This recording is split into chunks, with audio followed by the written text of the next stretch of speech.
So when you arrive the day of the mural painting, you're going to find one of these in your kit. And it is just basically a 12-inch ruler, and it has a level on it. So what we're going to do is grid out your space into 12-inch squares. So you put it out here, you take a mark. You move it down, you take another mark. And I'm not going to do a whole grid, I'm just going to do a little bit.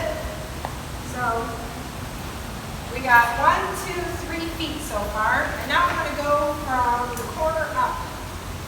So take a mark, 12 inches, take a mark, take a mark.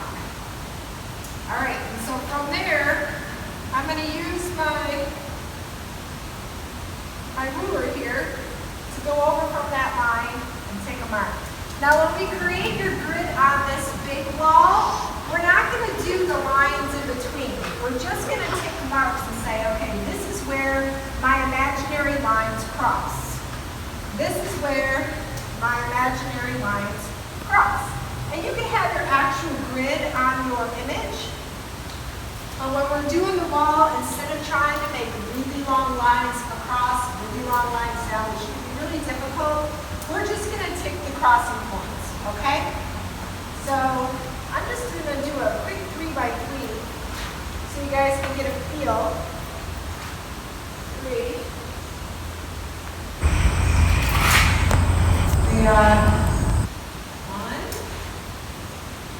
2, 3. So let's pretend. Just we're gonna do one more. Yeah, this is not here. So 1, 2, 3.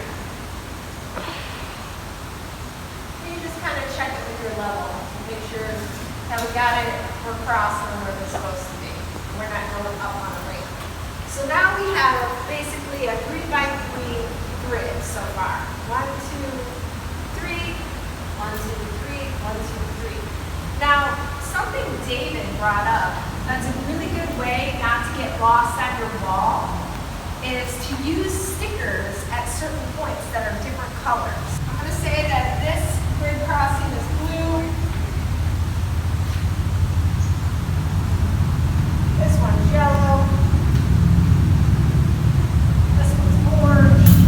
You don't have to do them at every crossing, but you know, when you get up into your big space, you don't want to be off one block, because then you might have to shift your image all the way over. You might have to redraw it. That would be a pain in the butt.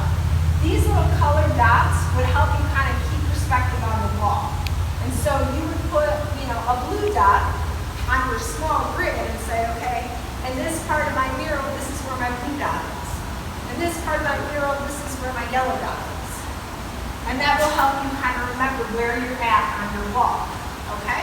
All right, so it occurs to me as I got home and I started to do math and gridding by drawing that I might be able to make this part of the process a lot easier for you.